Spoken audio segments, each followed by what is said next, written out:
Бүгінгі сабағымыздың мақсаты бұрыштардың қосындысы мен айырымының қос бұрыштың тригонометриялық формулаларын есептер шығаруда тиімді пайдалану.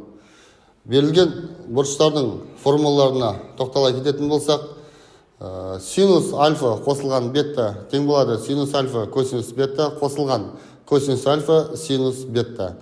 Синус альфа азайтылған бетта тең болады синус альфа косинус бетта азайтылған косинус альфа синус бетта. Косинус альфа қосылған бетта тең болады косинус альфа косинус бетта азайтылған синус альфа синус бетта. Косинус альфа азайтылған бетта тең болады косинус альфа косинус бетта қосылған синус альфа синус бетта.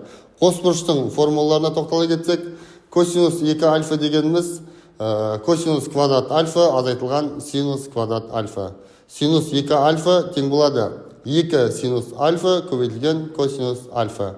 Тангенс 2 альфа дегеніміз бір азайтылған тангенс квадрат альфадан 2 тангенс альфаны береді. Ендеше осы берілген формулаларға есептер шығаруға тоқтала кетсек, әрбір асықтың астында жасырылған тапсырмалар берілген.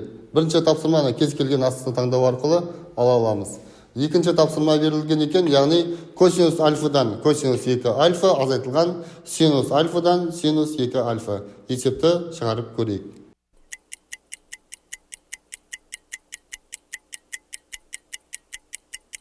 Ендеше есебімізді шығарып көрсететін болсақ, косинус альфадан косинус 2 альфа азайтылған синус альфадан синус 2 альфа.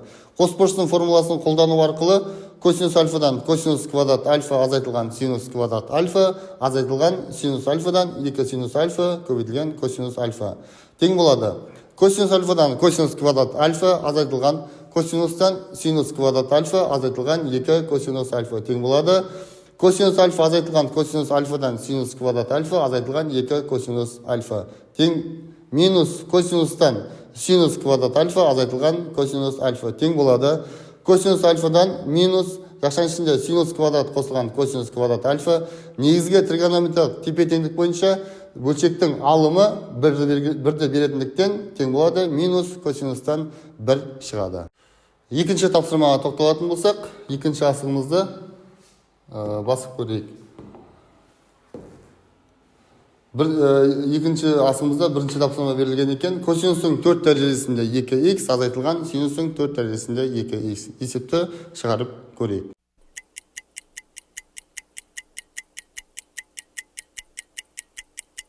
Екінші есебімізге тоқталатын болсақ, косинустың 4 дәрежесінде 2х азайтылған синустың 4 дәрежесі 2х тең болады.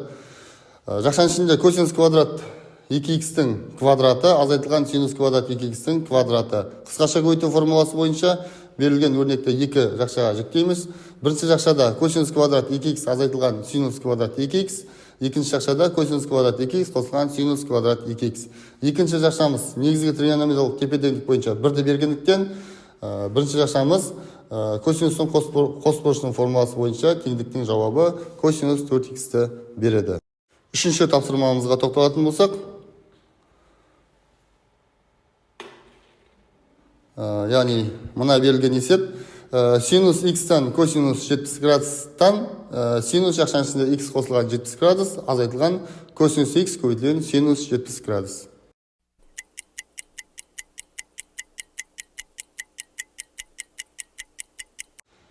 Үшінші тапсырмамыз синус х-тан косинус 70 градустан синус х қосылған 70 градус азайтылған косинус х көбейтілген синус 70 градус.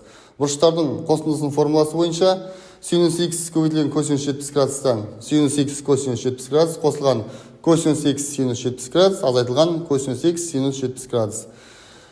Плюс минус 2 мән жойылады. Сонда бізде шығады синус х косинус 70 градустан синус х косинус 70 градус тең болады 1-ді береді.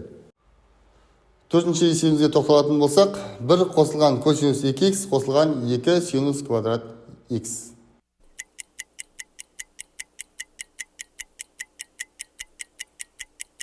Төртінші тапсырмамызда 1 қосылған косинус 2х қосылған 2 синус квадрат х. Негізгі тригонометриялық тепе-теңдік бойынша синус квадрат х қосылған косинус квадрат х қосылған косинус квадрат х азайтылған синус квадрат х қосылған 2 синус квадрат х. Тең болады.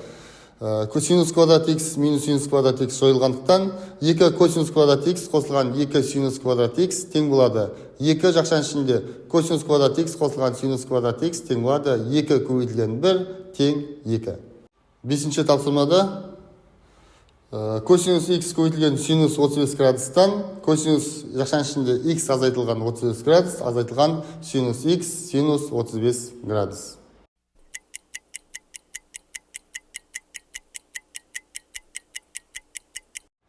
Бесінші тапсырманың шығару жолына тоқталсақ, косинус x-тан синус 35 градустан косинус x азайтылған 35 градус азайтылған синус x көбейтілген синус 35 градус тең болады.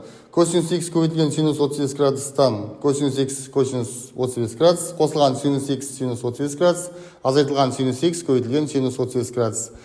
Плюс синус x синус 35 градус минус синус x 35 градус жойылады. Тең болады косинус x синус 35 градустан косинус x синус 35 градус тең болады котангенс 35 градусты береді. Косинус 18 градустан косинус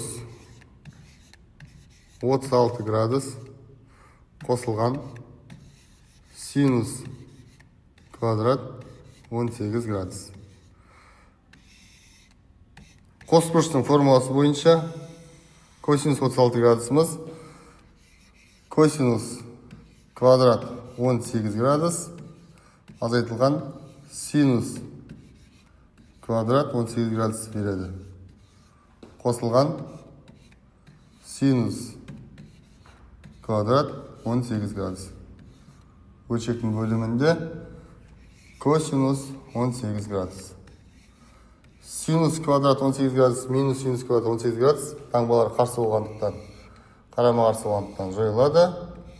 Яғни бізде косинус 18 градустан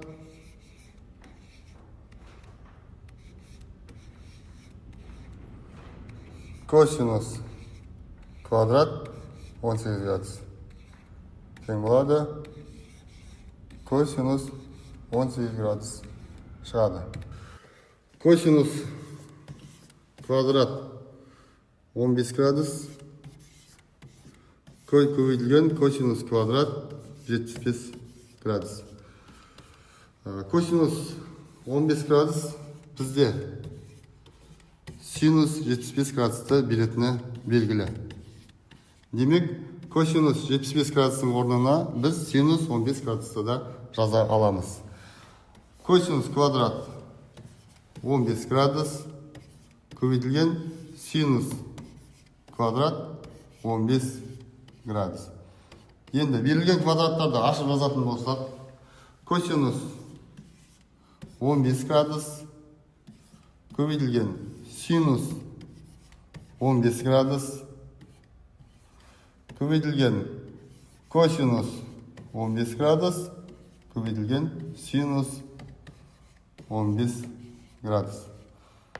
Бізде берілген тригонометриялық функциялардың қос бұрыштың формуласы бойынша синус 2 альфаде 2 косинус альфа синус альфа болғандықтан біз берілген тригонометриялық өрнекті қандай да бір санға көбейтіп бөлгеннен өрнектің мәні өзгермейді. Сондықтан алдына 2-ден 2 деп жаза аламыз.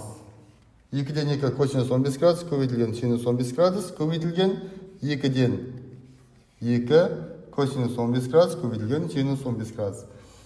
Енді 2-ден 1-ді жақшаның алдына шығару арқылы бізде қалады 2 көбейтілген косинус 15 градус көбейтілген синус 15 градус көбейтілген 2-ден 1 көбейтілген 2 көбейтілген косинус 15 градус көбейтілген синус 15 градус. 2 косинус 15 градус көбейтілген синус 15 градус бізде синус 30 градусты бергендіктен біз 2-ден 1 көбейтілген синус 30 градус көбейтілген 2-ден 1 синус 30 градусты жаза аламыз. Синус 30 градустың мәні бізде 2-ден 1-ді береді. Демек, 2-ден 1 көбейтілген 2-ден 1 көбейтілген 2-ден 1 және көбейтілген 2-ден 1. Тең болады 16-дан 1-ді береді. Оқушылар, бүгінгі сабағымызды пазл әдісімен қорытындылайық. Біз бүгінгі сабақта тригонометриялық функциялардың, бұрыштардың қосындысы мен айырымының формуласын және де қос бұрыштың формулаларын өткен болатынбыз. Біз бүгінгі сабақта осы формулаларды білдік және де есептер шығару барысында пайдаландық. Бүгінгі сабағымыз осымен аяқталды. Қош сау болыңыздар.